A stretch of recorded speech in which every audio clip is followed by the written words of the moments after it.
today to do another book review, and today my book review is on The Fault in Our Stars by John Green.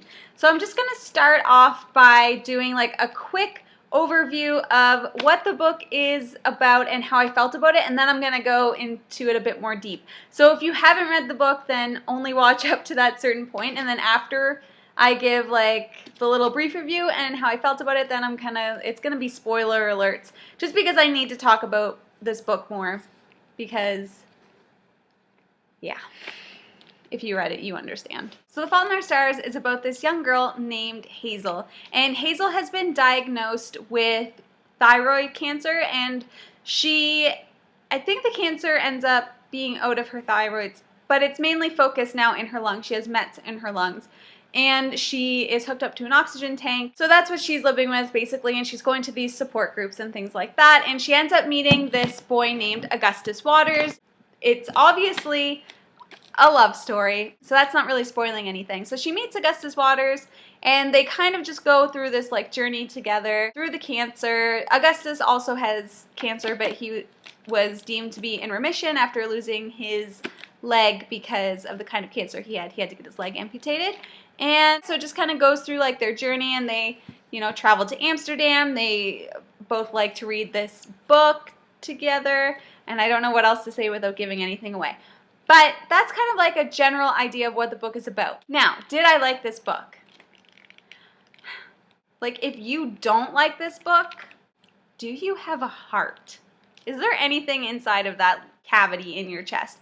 Because this book was literally everything you could ask for in a book, and then some extra on top. The story was beautiful, like it actually was, and I don't like often say things like that, but it actually was. It was written so well, and the perspective that was taken, it's from the eyes of Hazel, who is a teenager living with cancers, and it's not like your typical, yeah, I'm gonna do this, I'm fighting, and all this stuff. It was like, it was real. It's weird to say, because obviously John Green is not a 16-year-old girl with cancer, but it felt real.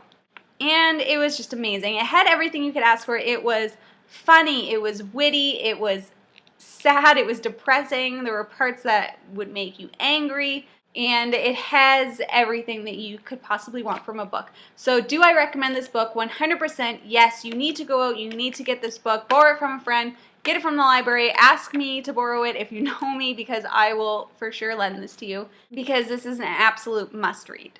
You must read this. Read it. Now look out, because I'm going to be doing some spoiler alert, so run away if you haven't read the book, unless you want to know what happens without actually reading the book, but you shouldn't do that. So when Hazel meets Augustus Waters, at first she finds out that, he has cancer, but he's in remission, so they think that his cancer is gone, and of course, it's not gone, is it? No, it's not, because that would be too easy. See, I was reading this whole beginning of this book thinking, oh my gosh, like something's going to happen to Hazel at the end, like it's going to be so sad, like I wonder what's going to happen, I wonder if she's going to pass away, like what's going to happen, and then big twist, Augustus is not cancer free, and it comes back, in full force, and he just like deteriorates basically before Hazel's eyes. And obviously right after they fall in love is when he tells her that his cancer is back and that he's like going to die. The book just goes through like the whole process of him going from this like healthy person to like having nothing, and then basically fading away is what ends up happening to him, I feel.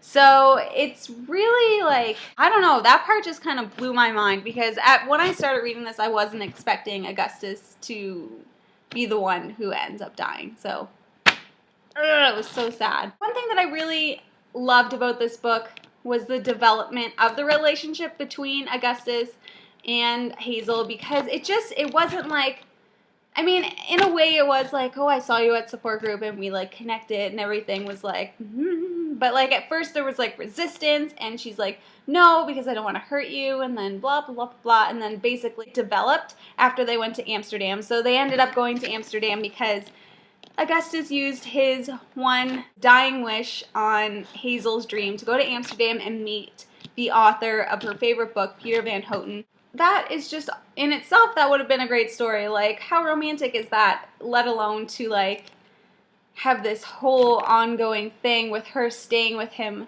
through the cancer, and then as well as their friend Isaac. They have a friend Isaac in the book who had cancer in his eye, so he had to get eye surgery to get his eyes like removed, and he was a big part in the book. And I liked his character, and I liked how, you know, they all interacted with each other. I feel like the way that they were covering up their pain was with like humor and being like, oh yeah, like at least I'm better off than you, at least I still have my eyes. Haha, it's not really funny.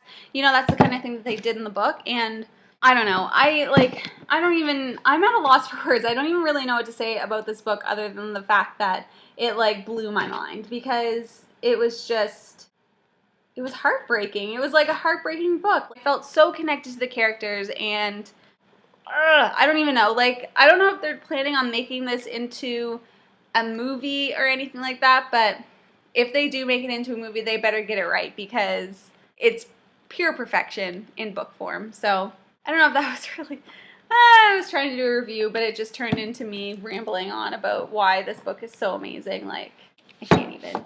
So if you haven't read this book yet, please, please, please, I'm like almost begging you to go out and read it, because you need to. And I know it's hard to get through, and I've seen people do reviews of this where they were actually like physically crying.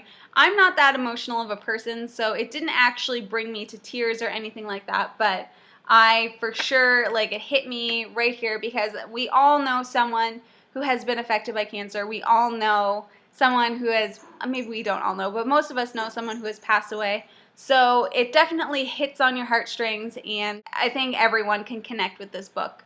It's been hyped up like crazy, and it deserves every ounce of hype that it's been given. So that's how I feel about this book. And if you did a review on this book, or if you like this book, if you read this book, anything like that, let me know, and then maybe we can chat about it, because I don't know anybody like of my friends who have actually read it. So if you're my friend, please read this book so we can talk about it. I definitely give this book a 5 out of 5 stars. Like, if I could give it a 6, I probably would. So that is The Fault in Our Stars by John Green. I'm really looking forward to reading more John Green books. This is my very first one, and I have Looking for Alaska on my shelf, so that one's got to be coming up soon. Thank you so much for watching, and I hope you enjoyed the video. If you like what you see, please subscribe, and I will see you again soon. Bye-bye. Me. Really should learn how to not press record before I'm ready.